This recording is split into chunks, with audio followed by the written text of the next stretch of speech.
Good morning, Center for Spiritual Living Los Angeles. Welcome once again to our digital space and greetings from across the country. It's wonderful to be joining you wherever we are in the world. Let's go ahead and get started, shall we?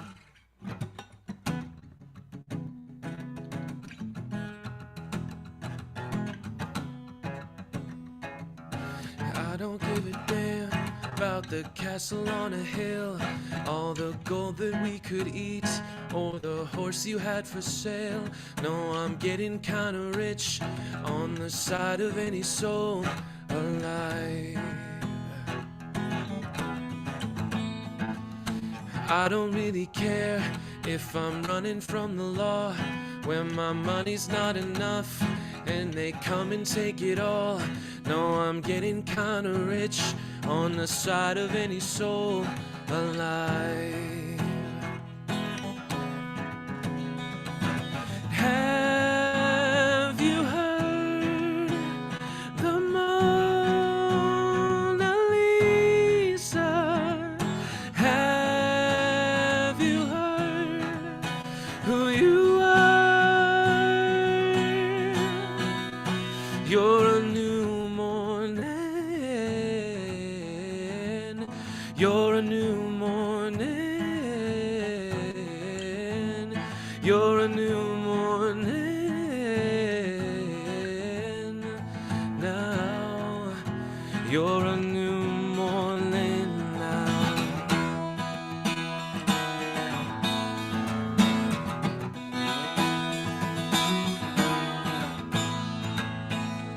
Well, I wanna be okay when I'm sitting here alone, not just thinking of the ways that I could have done it wrong. No, I'm getting kinda rich on the side of any soul alive. Oh, have you heard the Mona Lisa? Have you heard who you are? You're a new morning. You're a new morning. You're a new morning. Now you're a new morning. You're a new morning. You're a new morning. You're a new morning. Now you're a new morning now. You're a new morning now.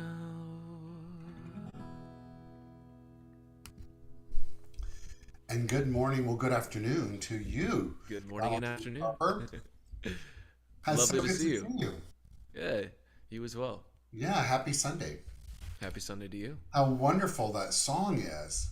And I love the lyrics to it because it speaks so much to the opportunity of what lies before us with each new morning, the Yes. dawning of the new day, and that with each new day there is new possibilities, right?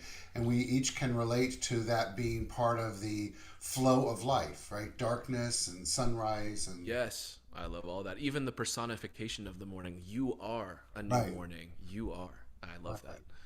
So fabulous. Well, I'm so happy that on this morning, today, which is April 23rd in the year 2023, that even though where you are in the time zone, it's not morning where we are, Details. Details.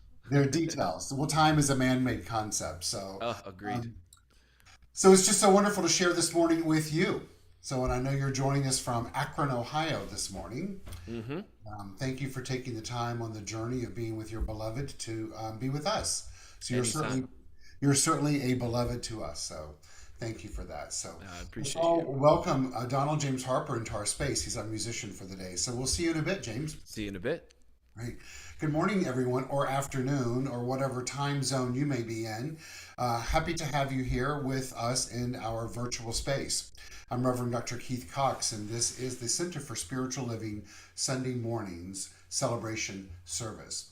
We come together on this day, each new morning, to remember who we are as divine beings, to honor and acknowledge that power that exists within us, that is one for the remembrance of the power that we have with us, whose qualities are peace and power and beauty and joy and light and life and love and wisdom.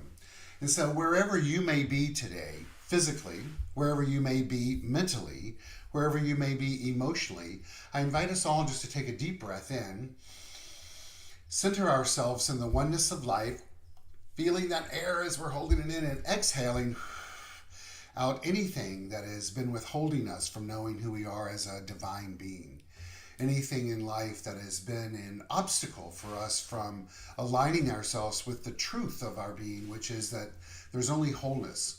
There is truly only perfection. There is only the completeness of the divine that is expressing itself by means of you and by means of me right here and right now. That's a big idea and a hard pill to swallow at times, but it doesn't change its inherent and innate truth. And the more and more that you and I choose to remember who we are and to honor that in others, then we have before us the opportunity to fine-tune our consciousness and ultimately make a difference on our planet. And so we welcome you into this space, no matter where you are. I'm going to put on the screen right now the slides for our welcoming and the beginning of our service. And so I invite you to acknowledge those and honor them.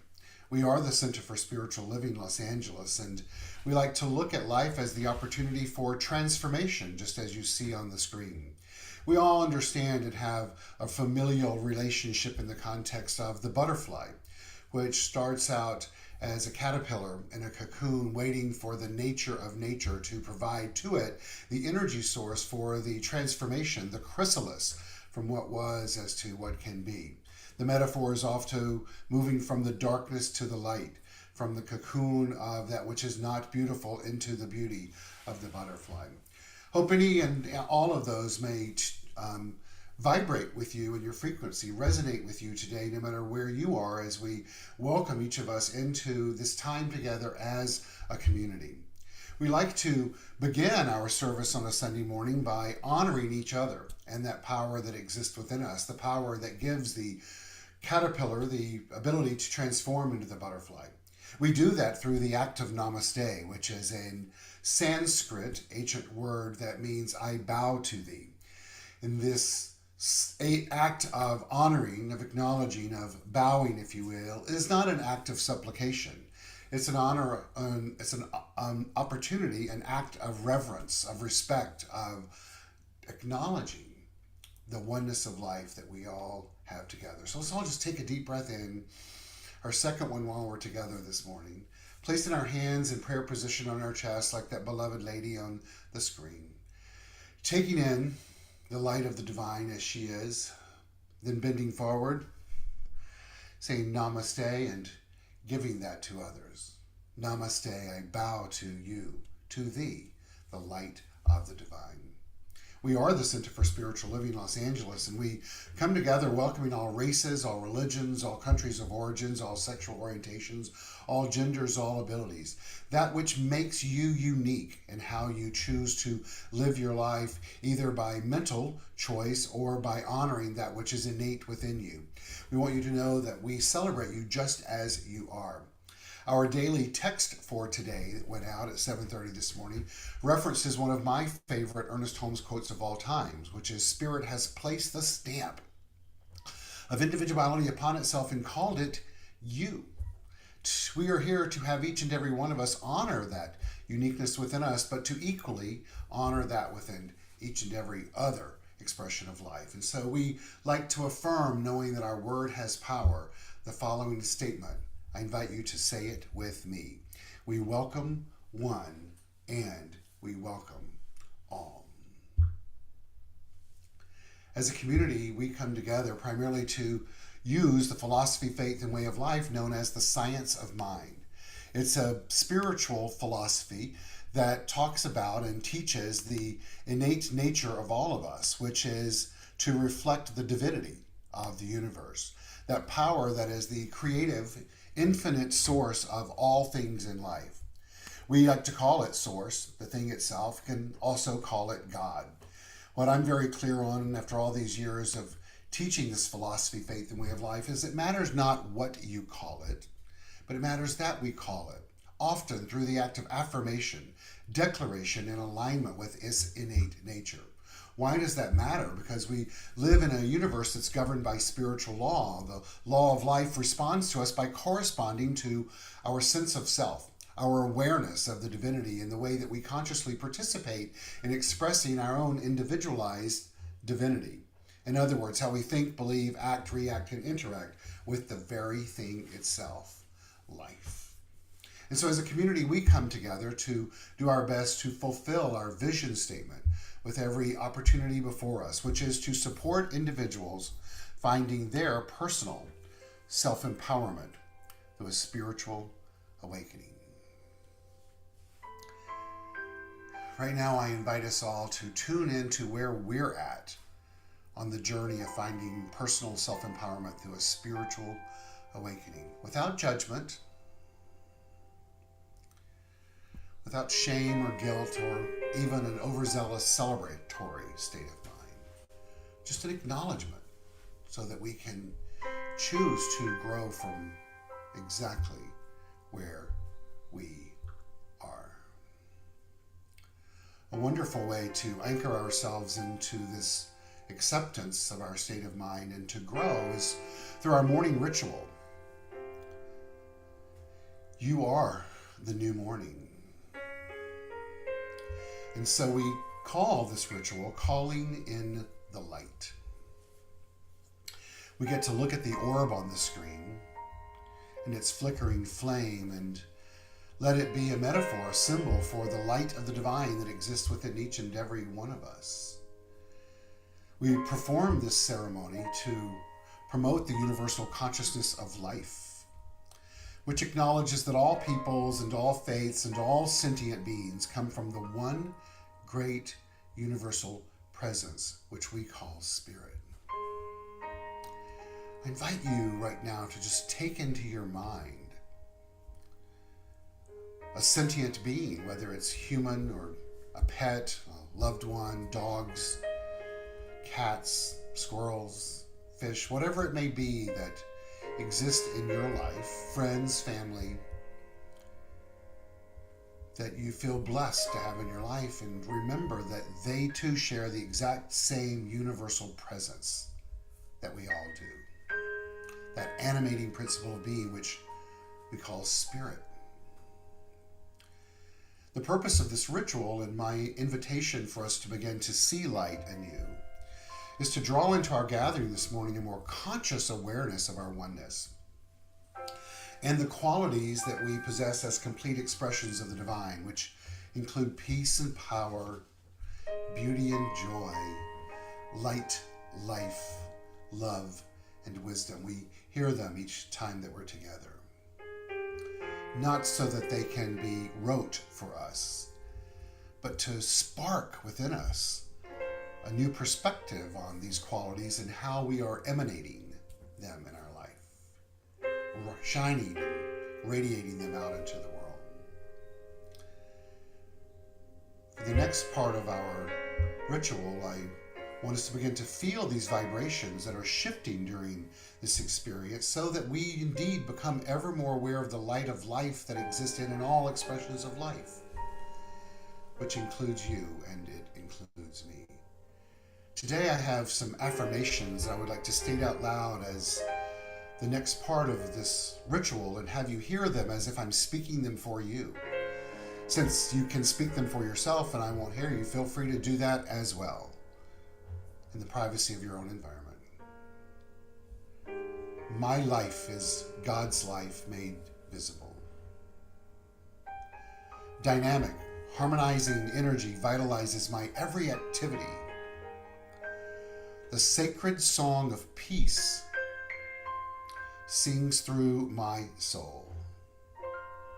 Health, healing, and wholeness are revealed through me right now. My true nature is an expression of divine love. God is my safety and protection, my guidance and direction. Life is good, and I am grateful. And so it is. Amen. There's been a lot of things taking place in the world of late that seems to be the antithesis of peace. Peace begins with a state of inner calm for us individually, and then owning and affirming that for the world, in addition to any practical human applications. But we all know it begins in mind. Our song for the last piece of this ritual is "Let There Be Peace on Earth." The lyrics are going to be on the screen, and James it will come on and sing it for us as long as we get to sing it along with him. James, take it away.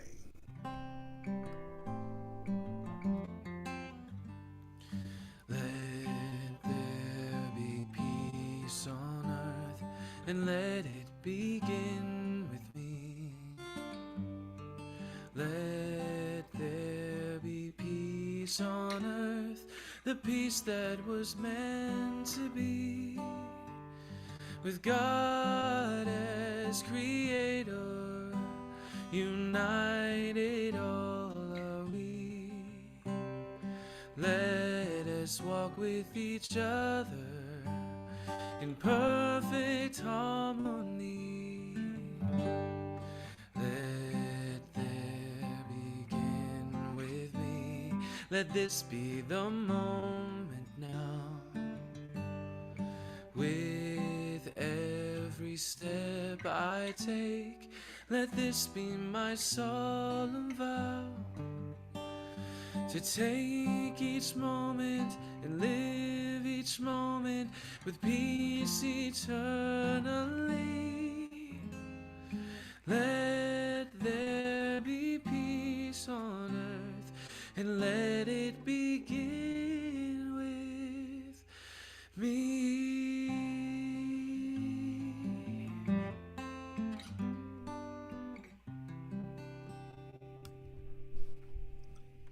So chill and tranquil in a beautiful, beautiful, beautiful way. Thank you, Keith. Yeah, our vibe today is tranquil, and I like that. Fitting. Chaos of the daily activities of the world. Yes. And it's important to honor that tranquility, to feel it, because it's nurturing nature certainly gives opportunity for something new to rise up and make itself known through us. A higher idea. I've done a lot of work with clients this week, and one of the things that we keep working on is having the consciousness of receptivity, that when life is happening, to just step back and ask ourselves, what higher idea is trying to make itself known right now? Mm, And then I feel allow it that. to rise up from the soul. Right? Just Yes. let Yeah, it. it's for me it's so easy to get caught up in the details and the day-to-day things, and yeah, remembering to take a moment to step back is huge. And then to trust, right? To Yeah. trust that, as you were saying, the new morning, like to trust that there is the dawning of a new idea, a higher idea. If we can get what an old school psychological term is, get your monkey mind out of the way, right? The divine mind guide you. So, I love that. so I know that our divine mind, expressed as you, has chosen a song for this next piece. What's Hmm. the title of it? It's called Up and Up, and funnily enough, it's kind of exactly about what we were just talking about. Well, we know it always works that way. Yes, to step back, and even when things seem hard, step back and find the hope and see what higher ideal is trying to speak to You us. know, it's really interesting. Old school metaphysics, hope was considered a bad word Was because it it wasn't really? definitive enough. And I've learned over the last few years, it's really modern day metaphysicians, practitioners of this teaching, don't look at it as a bad word. If you look to the origin of the word hope, it really reflects the consciousness of Christ. It's having the willingness to um, believe what's possible is the purity of the divinity can make itself known. I like that a lot. Right, me too. Well, hope this song fits that. It already has.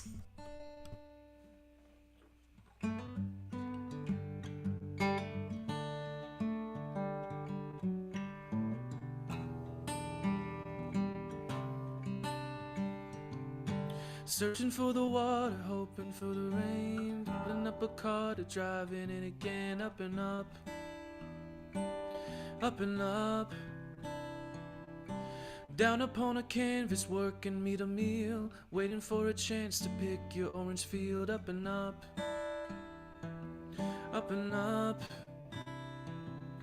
See a pearl form, a diamond in the rough. See a bird soaring high above the flood. It's in your blood. Underneath the storm, an umbrella is saying, sitting with the poison takes away the pain. Up and up, up and up, yeah. We gonna get it together. I know we're gonna get it together somehow. We're gonna get it together and flower. Oh, we're gonna get it together. I know we're gonna get it together and flow. We're gonna get it together and go up and up and up.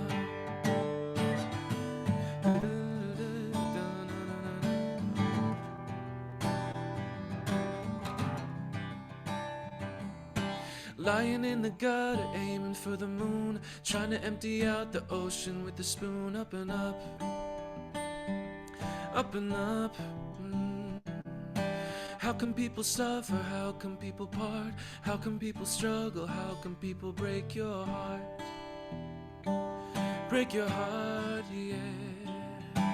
Yes, I wanna grow. Yes, I wanna feel. Yes, I wanna know. Show me how to heal it up. Heal it up. Try and see the forest there in every seed. Angels in the marble waiting to be free. Just need love. Just need love. And we're gonna get it together. I know we're gonna get it together somehow. We're gonna get it together and flower. Oh, we're gonna get it together. I know we're gonna get it together and flow. We're gonna get it together and go up and up and up. Up and up and up. Up and up.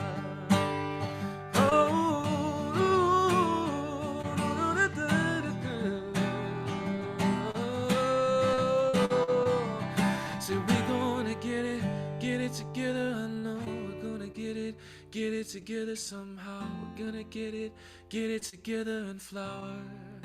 Oh, we're gonna get it together. I know we're gonna get it together and flow. We're gonna get it together and go up and up and up.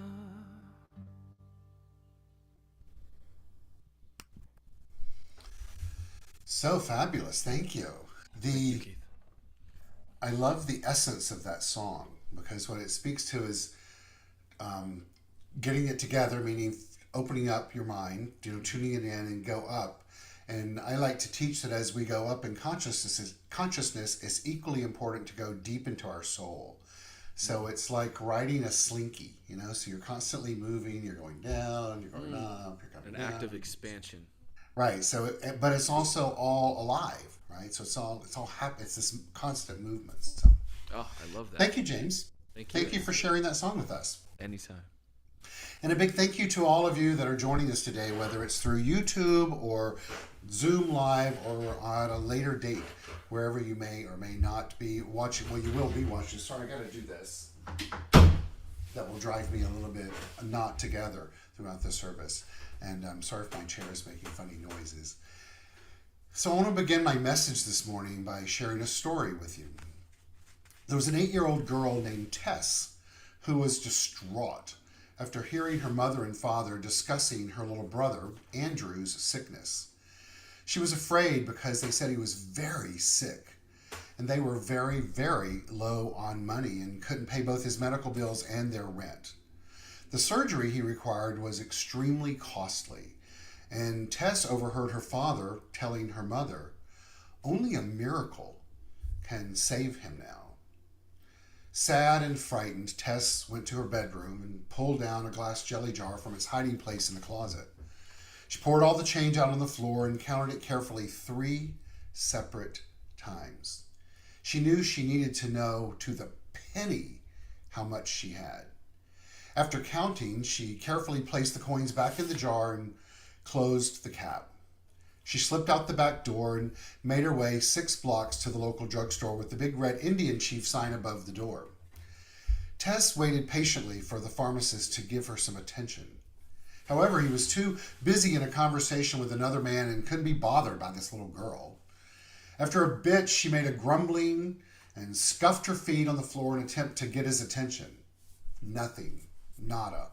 Zilch. He didn't even look at her. So she cleared her throat with the most disgusting sound she could muster. No good. Nothing. Finally, she took a quarter from her jar and banged it on the glass counter, and wow, that did it. The pharmacist looked at her and said, "What do you want?" in an annoyed tone of voice. "Can't you see I'm in a conversation? This man is my brother. He lives in Chicago and I haven't seen him in ages," he said without even waiting for a reply to his question to Tess. Without missing a beat, she blurted out, "I want to talk to you about my brother," answering in the same annoyed, anxious tone he had spoken to her in. She went on to say, "He's really sick and I want to buy a miracle." "I beg your pardon?" said the pharmacist. She responded, "His name is Andrew, and he has something bad growing inside his head. And my father says only a miracle can save him. So how much does a miracle cost?" "We don't sell miracles here, little girl," the pharmacist said. "I'm sorry, I can't help you," the pharmacist said, softening just a little. "Listen," Tess said, "I have the money to pay for it. If it isn't enough, I'll get the rest. Just tell me how much it cost." The pharmacist's brother stooped down and asked the little girl, "What kind of miracle does your brother need?" "I don't know exactly," Tess replied with her eyes welling up. "I just know he's really sick, and Mommy says he needs an operation, and my parents don't have the money to pay for it, so I want to use my money." "Well, how much do you have?" asked the pharmacist's brother. $1.11, Tess answered. "And it's all the money I have. But if I need to, I'm sure I can get more somewhere." "Well, what a coincidence," smiled the brother. $1.11. That's the exact price for a miracle for little brothers. Then he said to her, "Take me to where you live. I want to see your brother and meet your parents. Let's see if I have the kind of miracle you need." Turns out the pharmacist's brother that went with Tess to meet her brother and for parents was Dr. Carlton Armstrong, a surgeon from Chicago who specialized in neurosurgery. And he was just the surgeon they needed for her brother's operation. The operation was completed at no charge, and it wasn't long until Andrew was home again and doing well. Later, Mom and Dad were talking about the chain of events that had led them to this. Her mom said, just in a state of exasperation, "That surgery and meeting that doctor was a real miracle. I wonder how much it would have cost if we had to pay for it." Tess smiled. She knew exactly how much a miracle cost. $1.11. I share this cute story with you because it reflects exactly what we've been talking about with James. That ability to begin to see things as the new morning. To start right where we are in our life right now and be willing to have a new beginning in our mind as to seeing what's possible in life.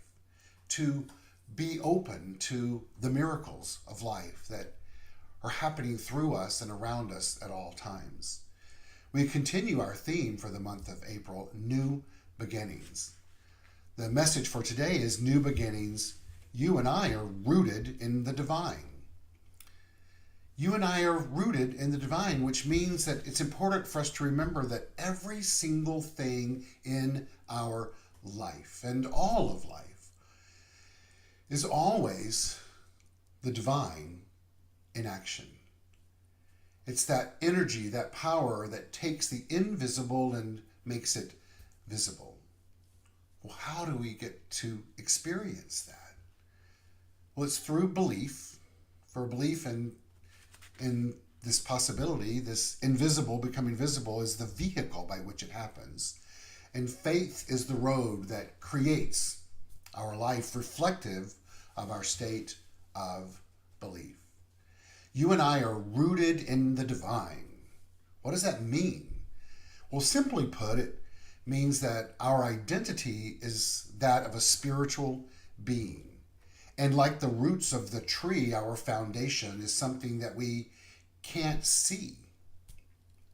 But yet it's there to hold us up, to keep us rooted in its innate nature, no matter what comes at us.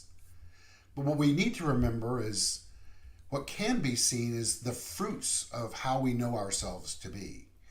When you and I really, really know who we are, and I mean really, really know who we are, our life becomes more animated with this essential truth that we're rooted in the divine, and possibility replaces any pessimism that exists.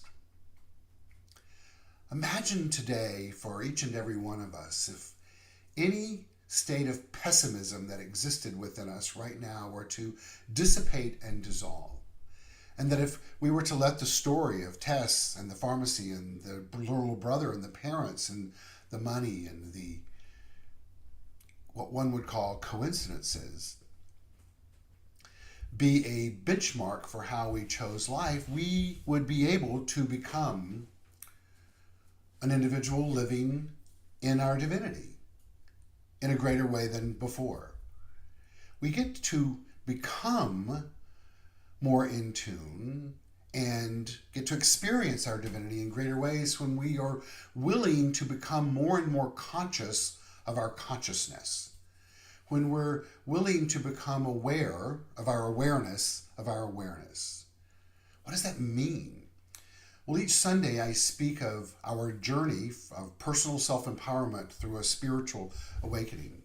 Let's break that down a little bit and begin to see what it means for us or could mean for us. Empowerment. In its traditional definition, empowerment is the process of becoming stronger and more confident, especially in the ability to impact one's life and claiming one's rights.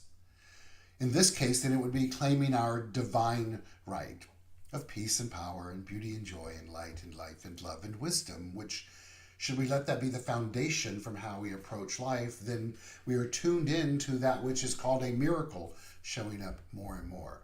It's our own activity, personal activity with mind and our awareness of our awareness, and our experiences of that is how our personal self-empowerment comes into play through a spiritual awakening. I found this definition for an awakening, and I love it. It's a bit different than what we've used before. An awakening is when the confused and frightened self, one that is less knowing of their divinity, transcends to a higher consciousness, an awareness full of love, and peace. An awakening is when the confused and frightened self, a less knowing self, transcends to a higher consciousness, an awareness full of love and peace. In other words, reflecting our divinity. A spiritual awakening, it goes on to say, should not be confused, however, with enlightenment. That may be defined as an intellectual understanding of higher religious principles. Now, these terms are terms that we use often and they're interactive, but for today's message, I want us to use these as a baseline from where we're going here. To recap, an awakening is when the confused and frightened self, the less knowing, transcends to a higher consciousness, an awareness full of love and peace, our divinity. A spiritual awakening should not be confused with enlightenment. That may be defined as an intellectual understanding of these higher principles. In general terms, a spiritual awakening is an altered state of perception. It's knowing beyond knowledge. In the Science of Mind magazine, this is how it's addressed. Reality has changed for the person who experiences an awakening. In short, a spiritual awakening is allowing yourself to be open and inviting the living Spirit of God and the love of God to enter your heart, which are both one action in the way. It's the moment when the divine awakens your soul to a new awareness, a new perception of the world around you. It's the spark that ignites the long-buried ancient spirit within you. An awakening is when the confused and frightened self transcends to a higher consciousness and awareness full of love and peace. Goes on to continue what we had just started. A spiritual awakening should not be confused with enlightenment. That may be defined as an intellectual understanding of higher principles. Enlightenment is often confused with awakening because both seek the same goal. An enlightened person may grasp the idea of spirituality, but the spark of a true awakening is spiritual freedom in action. It's the moment when the spirit of the divine within opens to your consciousness and brings about the depth and breadth of the glory of God within. It's the receptivity that is key here. The receptivity of the power of the divine opening up your consciousness and bringing about, revealing the depth and breadth of the glory of the divine within you. It's having a worked up, worked out faith musculature. This lovely little 8-year-old girl, Tess, from the story, from my perspective, had both enlightenment and awakening because of her wisdom and faith.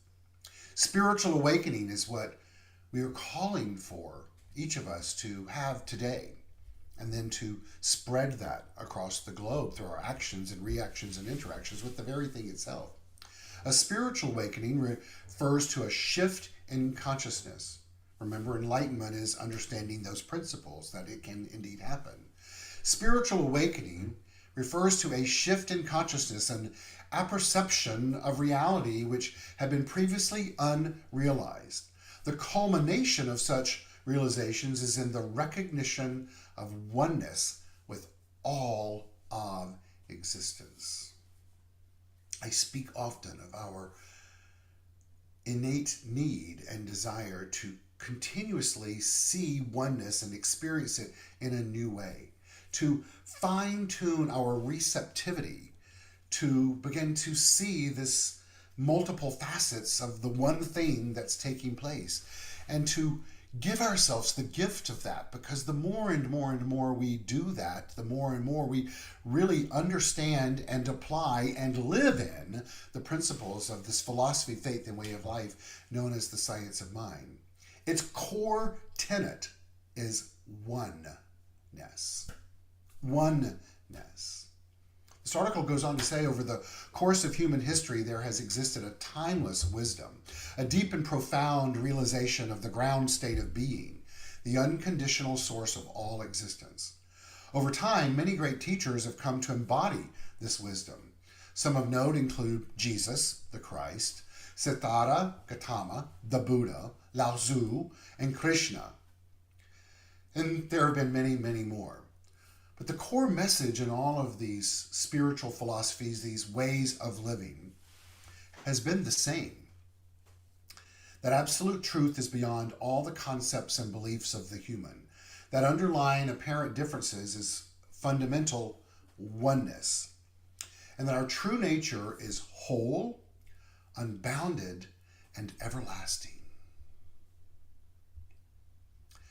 Think about that. Not only is that a spiritual truth, but think of all the minds the stamps of individuality the Spirit has placed upon itself. That's all the one mind that have been thinking and believing and contemplating and tuning into this fundamental truth of oneness. And then to understand this next phase of life, also fundamental to these philosophies in life, spiritual practices, all form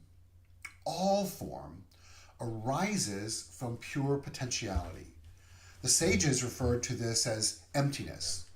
The Tao, Brahman, Allah, God, while science may refer to it as the implicate order or the 0-point field. By any name, the words point to an intangible, energetic essence that transitions from possibility and timelessness to actualization, where experience occurs through the rich diversity of form. Now, I know I'm throwing a lot at you right now to make your brain hurt a little bit and move at a unique pace. But let's look at the overarching elements of this, which is saying that all of life and all of the studying of life through the lens of great spiritual traditions and spirituality and science tells us that we all come from this one unbounded, everlasting field of energy, and that everything we experience that is tangible in life arises from pure potentiality. And science calls it the implicate order of 0-point field. In other words, where it goes, it becomes form. By any name, the words point to an intangible, energetic essence that transitions from possibility and timelessness to actualization, that which we can touch, taste, feel, where experience occurs through the rich diversity of form. To be the miracle, to be the consciousness of the miracle, to be the morning, the dawning of the new day in thought. Recently, we talked about an individual who has done this before in the celebration of Easter, which acknowledged the death and the transformation and the transcendence of Jesus, the man. And we were taught, as Ernest Holmes told us in many different writings in regards to that day, is for us to remember that that individual, who's considered to be one of the most noted through the study of humanity, of experiencing and doing that which has previously been perceived as impossible, is not the exception, but simply the example. Holmes writes about it in this way when he says, "Do not let anyone discourage or belittle your efforts by asking you," meaning the efforts of your own personal self-empowerment through a spiritual awakening, by asking you, well, why don't you walk on water like Jesus did? He goes on to write, don't be sidetracked by these futile suggestions, these mental obstructionists which an unbeliever would seek to throw at you on your path. He says, if we had an understanding which Jesus had, we'd be able to walk on water too. He goes on to write, I'm not at all confused by the fact that we do not do this today. Someday, someone will come along who knows how to walk on or over water again. It's important to remember that we, as a human collective, are on the verge of a great spiritual awakening. People are so tired of looking for things where they do not exist that they're going to more and more completely open themselves through to the realization that spirit is an active presence. It's that thing that was just being talked about as the pure potentiality, this infinite energy that exists through all of us. He goes on to tell us that what's required of us is to be open. To be open from the inside out. To be open today to a new mindset of possibility, of what can happen as we evolve our consciousness and are receptive to this thing within us making itself known. To be open to a new mindset, a perspective, a real state of consciousness, to be willing to evolve in consciousness, and to also be willing to look at where we are and to be open to what is possible. We've studied the evolution, the levels of the evolution of consciousness before, the realms of consciousness, the to-me victim consciousness. The next stage is the by-me consciousness, when we're evolving from victimhood to realize we can have some impact on life in the way that we think. It's a very masculine approach. It's by what some of my clients and I were talking about this week. It's about a defensive way of thinking if you look at it through the lens of a ball game, right? Then there's the next phase, which is through me, right? Which is really about continuing to evolve and let go of control. It's about a receptivity. It's a more feminine act. It's what Dr. David Hawkins talks about, being in a state of neutrality, right? And then there is the as me, when you release all last vestiges of separation and you realize the complete identification with the divine itself. In many ways, it's more of an offensive approach in the sense that you are intentionally surrendering and let a higher idea move you forward. It's about listening. It's about the willingness. It's about trusting. It's about knowing. It's about building that faith. It's about getting your own bloated nothingness out of the way. The great Dr. Maya Angelou tells us to listen to yourself, all that's going on within, quietly. And in that quietude, you might hear the voice of God. That quote has two meanings. One is the voice of God rising up within you, but to also listen that with each word we each speak, the divine is speaking. The question is, what is it saying through us? And are we blocking it with the filter of our own opinion, the filter of our bloated nothingness, the filter of wanting to be right? The key to having these higher ideas is to be willing to be open to this higher idea and letting it make its way through you. What is required for you and I to navigate life like Tess did with the pennies and the quarters and the $1.11 is to be willing to do our part of strengthening our faith. Our faith. Holmes tells us that faith is a mental attitude that's so convinced of its own idea, which so completely accepts it, that any contradiction of it is unthinkable and impossible. The great Ella Wheeler Wilcox writes, "There's no chance, no destiny, no fate can circumvent or hinder or control the firm resolved and determined soul, a faithful soul." And so today I invite us to begin to look at life, of living it through this brief prayer that I love from the great Marianne Williamson in her book, Tears to Triumph. And it sounds a bit supplicatory, supplication-oriented, but let's look at it as the willingness that she's going to reference here, as the intention and the openness to engage in these higher ideas.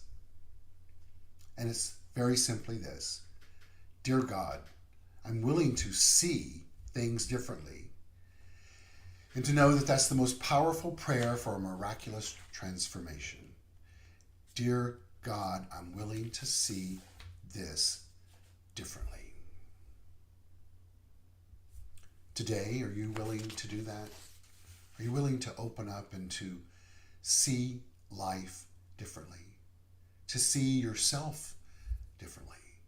To see the power within you differently, to see the opportunity for miracles differently, to see the multidimensionality of oneness differently, to see the oneness of life in a new way.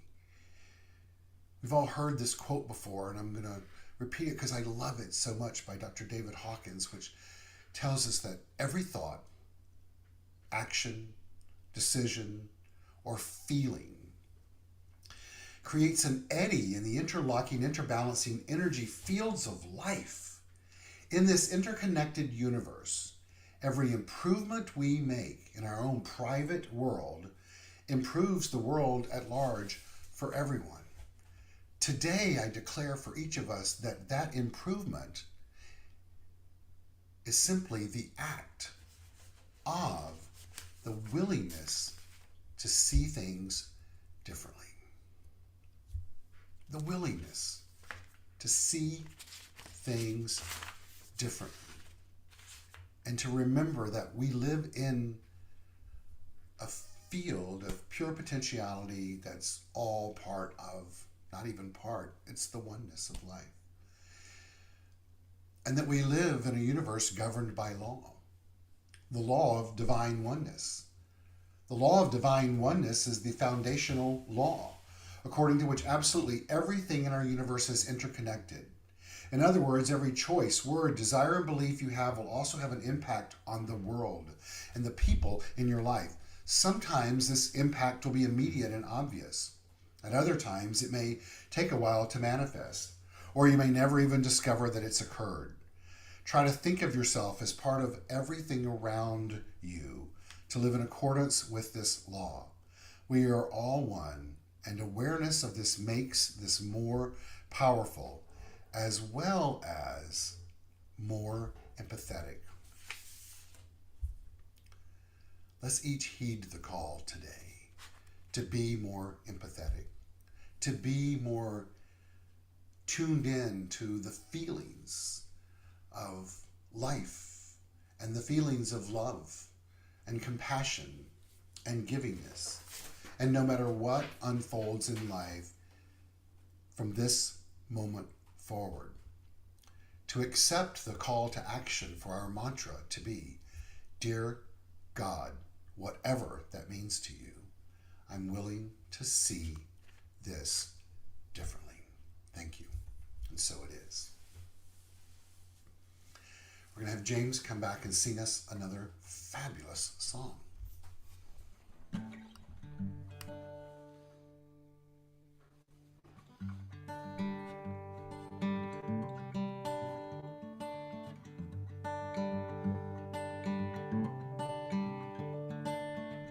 Another turning point, a fork stuck in the road. Time grabs you by the wrist, directs you where to go. So make the best of this test and don't ask why. It's not a question but a lesson learned in time. It's something unpredictable, but in the end it's right. I hope you had the time of your life.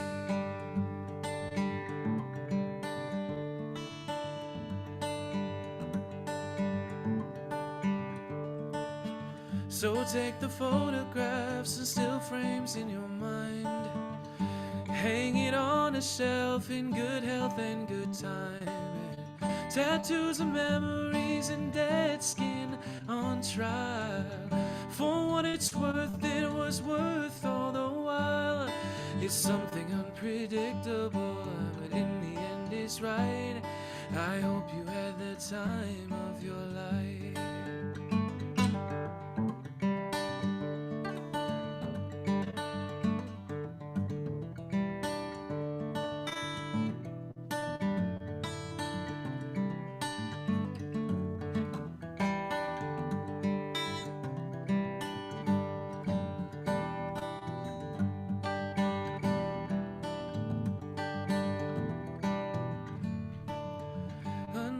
Turning point, a fork stuck in the road.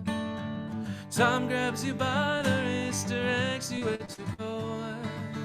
So make the best of this test and don't ask why. It's not a question but a lesson learned in time. It's something unpredictable, but in the end it's right.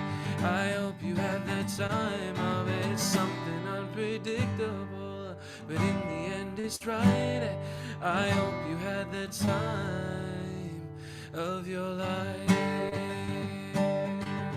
Ooh.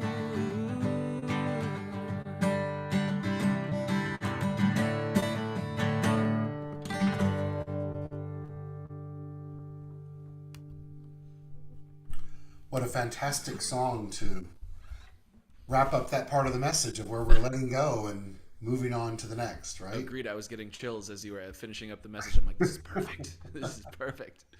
I love it as always. Always, it's the interlocking eddy, right? It Yes. really does show. And you and I have had these experiences so many times where you choose songs, and we don't pay attention to really. I don't pay attention to any of the lyrics, and then Yeah. it just dovetails together. It's Yeah. It's crazy. It's almost to be expected at this point. well, but it is an experience of that which we teach, right? It's a reminder. It's in front of us all the time. It's Yes. all in front of us is all the time. And so it's interesting when I'm working with clients a lot, they'll say, "You won't believe what happened." I'm like, "Well, You're like, actually I will, I but might. share it anyway." Yes. So, Yeah. but it's the excitement is also really wonderful. So Yeah. I'm always excited to share space and time with you. So thank you for being here today. Absolutely agreed. It's always a pleasure. Just so wonderful. And thank you for sharing your gift of music, but the gift of your soul. So Thank you for having me. thank you, thank you, thank you. So now is the time in our service where we get to support our community financially. I'm going to put on the screen the slides to do that. And know that all that you do to support us financially is deeply acknowledged and appreciated and celebrated. Know that in this interlocking web of life, we each and every one of us honor and appreciate the other and the amount that we have to financially support our community and stay in the abundance of good. The way that you can do that is go to our website, csl-la.org, and click on donate. You can go to the app in the App Store, and you'll see that there's a tab there to donate, or mail in a check, 1200 North La Brea Avenue, West Hollywood, California, our home. We'll be back there in May. I think it's May 13th, but it's the second Sunday in May. I think it's Mother's Day, actually. And there are my phone numbers on the screen, and you can call to do that. While I'm talking about it, and while we take a moment to do that, just know that we've updated our website. There's great things on it, and the app is also being redone right now as well. So lots of great things are happening technologically for our community. And of course, your financial support to help those happen is greatly, greatly, greatly appreciated. And so as we take moments to do that, James will come on and take us through our conscious giving song, which is Love is My Decision.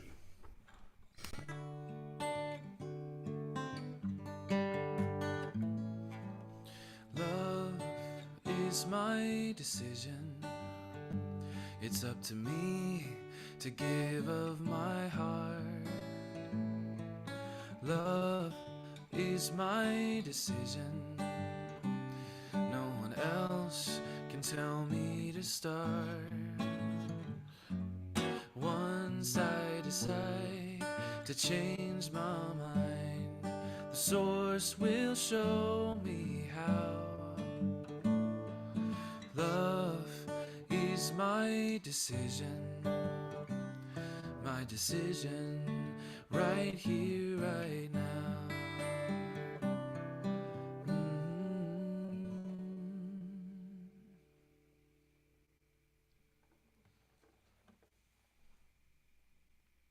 Oh, I think you're muted, Keith.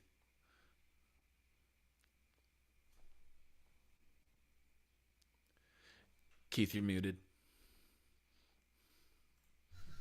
So what I was saying, James, was don't forget to look at your calendar to book some new dates, and and have a great trip where you're at. And a big thank you to each and every one of you for being here with us today as we take a moment to be reflective and to hear something new and to remember our divinity and open up to the possibility of new things in our life. A thank you to Travis Smith, our audio technician, for keeping us tuned in, and good job always to Robert Hensley, our administrative assistant, for all he does to keep us tuned in administratively and through social media and the work that we're doing on the app and the website. Know that that's all greatly appreciated. Remember that each week we have a newsletter that goes out during the week. On each morning at 7:30 we have a new thought text for the day that goes out to everyone. Wednesday morning is our midweek morning meditation. We have a library of past services should you desire to look at those, as well as meditations on Facebook. A plethora of stuff out there, and then we will be back in person. I think it's Mother's Day. I think that's the day, and I just don't have it in front of me where I can look at it. But also want you to know that wherever you are, right here, right now, you are in the perfect right place to experience and express your perfection. It's innate within each and every one of us. You have to do nothing to be more spiritual. But there's so much we get to do to express our spirituality in new ways. I trust and know that this time we've shared today has been one where we get to allow the impetus, the spark of the divine within us to guide us to see things anew, to not go back to the daily activities of before, to let the inner workings of the divine guide us to express and experience more peace and power and beauty and joy and light and life and love and wisdom. I know that you're doing that, as am I. So make it a great day. Know that you're loved. Peace and blessings, and we'll see you next time around. Take care. Goodbye.